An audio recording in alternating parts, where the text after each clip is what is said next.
Inventory icons are not what you think, and today we're going to talk about it.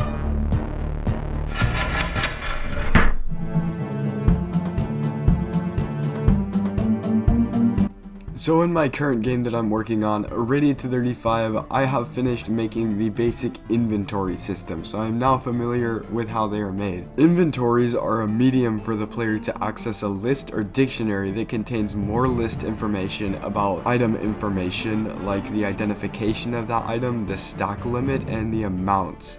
When you hover over a slot to grab the item, the game needs to access what item you are grabbing. So it does this by getting the information of the tile that you grabbed from and using that as a key in a dictionary to access the item data. Now, breaking this down, let's start with a dictionary. Dictionaries have a programmable key which accesses programmable data. If the key is an ID associated with the inventory slot, then we can use that to access specific inventory information like items. You may be thinking, what does this have to do with inventory icons? You said at the beginning of the video that this was about inventory icons being not what you think. Well, this is where I'm going to get to that. The truth is, inventory icons are a facade. They're fake and they're a lie. The entire inventory system functions without them being in there in the first place. They can be completely vacant, never programmed, and functionally the inventory system remains pretty much the same.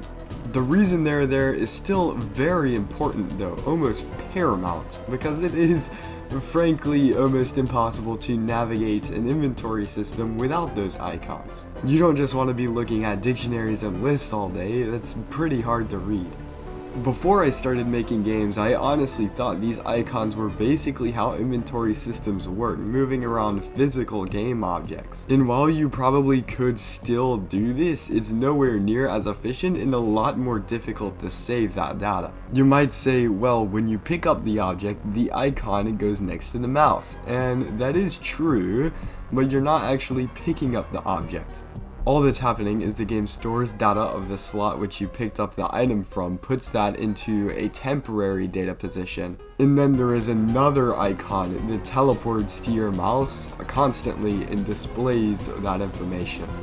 So the icons never really change position, which then again is another lie about inventory icons. Another false thing about these icons is in storage systems. When you think of storage systems, you think of a massive amount of inventory slots, new inventory slots for each one, and those icons in those slots are new for each one as well. Well, the truth is, just like how the icons never move, there's also a fixed number of inventory slots, and those slots can either appear or disappear based on how much storage size your box has.